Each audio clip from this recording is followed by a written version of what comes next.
My dear friends and followers, আমরা 47তম বিসিএসে আসা ইংরেজি অংশের প্রশ্ন নিয়ে আমরা ধাপে ধাপে আলোচনা করছি। সেই আলোচনার প্রেক্ষাপটে আমরা এখন 6 নম্বর একটি বাক্য এসেছে, সেই বাক্যটা নিয়ে আলোচনা করব। সেই আলোচনাটা আমরা দেখে নেই যে প্রশ্নটি কী এসেছে এবং কেন, কোনটা কেন হবে, কেন আর বাকিগুলো কেন হবে না। 6 নম্বর বাক্যটি হচ্ছে যে টেল মি ফ্র্যাঙ্কলি, আমাকে খোলামেলাভাবে বলো, হোয়াই ইউ ডিড দিস, তুমি এটা কেন করেছিলে।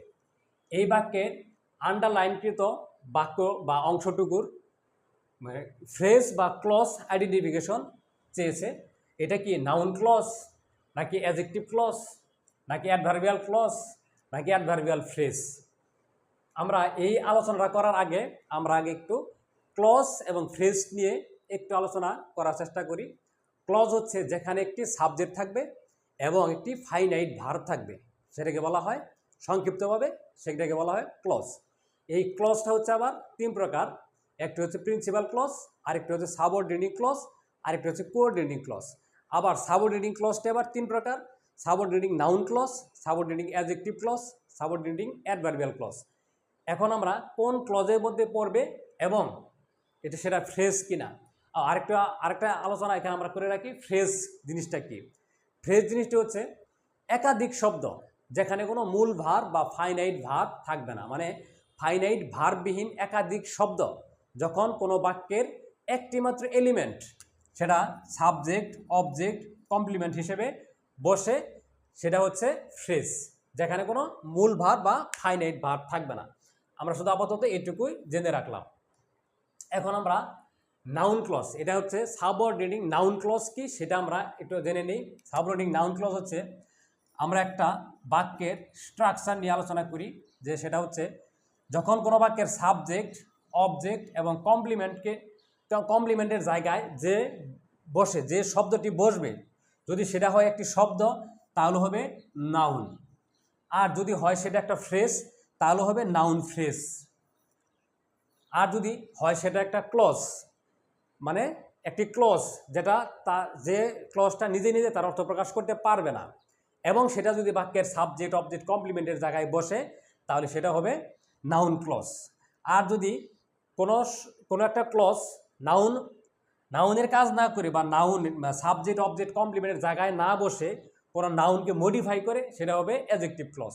আর যখন যে ক্লজটা কোনো বাক্যের সাবজেক্ট, অবজেক্ট, কমপ্লিমেন্ট হিসেবে বসবে না বা নাউনের কাজ করবে না, আবার একই সাথে ওই নাউনকে মডিফাইও করবে না, যখন যে ক্লজটা কোনো ভার্বের কোনো উদ্দেশ্য, কারণ, শর্ত, ফলাফল, কাজটা কীভাবে হয়, কখন হয়, এই প্রশ্নের উত্তর দেবে, সেটাকে বলা হবে অ্যাডভার্বিয়াল ক্লজ। এখন আমরা এই আন্ডারলাইনকৃত বাক্যটি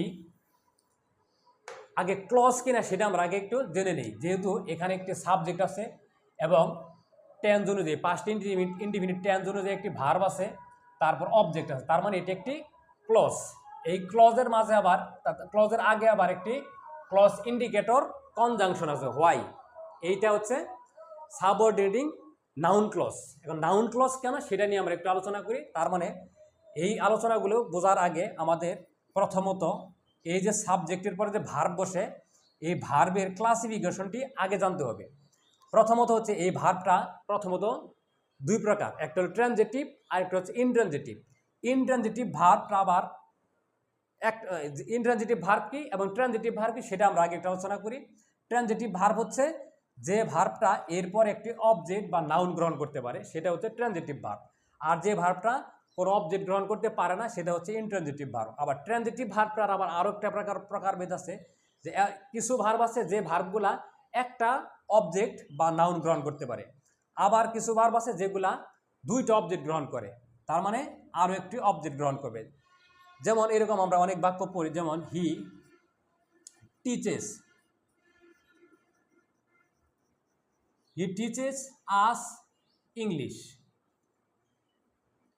এটা হচ্ছে এমন একটা ট্রানজিটিভ ভার্ব যে ভার্বটা একটি ইনডিরেক্ট অবজেক্ট এবং একটি ডিরেক্ট অবজেক্ট দুটাই গ্রহণ করতে পারে। যে একটি বস্তুবাচক এবং একটি ব্যক্তিবাচক অবজেক্ট, একটি বস্তুবাচক এবং একটি ব্যক্তিবাচক দুটাই গ্রহণ করতে পারে। এটা হচ্ছে এরকম একটি ভার্ব। ওই ঠিক একইভাবে টেল হচ্ছে এমন একটা ভার্ব যে ভার্বটা দুইটা অবজেক্ট গ্রহণ করতে পারে। এখানে মি হচ্ছে অবজেক্ট, ফ্র্যাঙ্কলি হচ্ছে অ্যাডভার্ব, এটা এই টেলকে মডিফাই করছে। আমরা যদি সরিয়ে ফেলি বা মনে মনে এখানে নাই বলি, তাহলে বাক্যটি হবে টেল মি, আমাকে বলো, হোয়াই ইউ ডিড দিস, তুমি কেন এটা করেছিলে, আমাকে বলো, কি বলো। তাহলে আমরা এই ভার্বটাকে, ট্রানজিটিভ ভার্বটাকে কি দ্বারা প্রশ্ন করলে আরেকটু উত্তর আমরা পেয়ে যাই যে আমাকে বলো, কি বলো, তুমি কেন এটি করেছিলে, এই প্রশ্নের উত্তর দিচ্ছে। আবার একই সাথে এখানে অবজেক্টের জায়গায় বসছে, তার মানে এটা হচ্ছে একটি নাউন ক্লজ।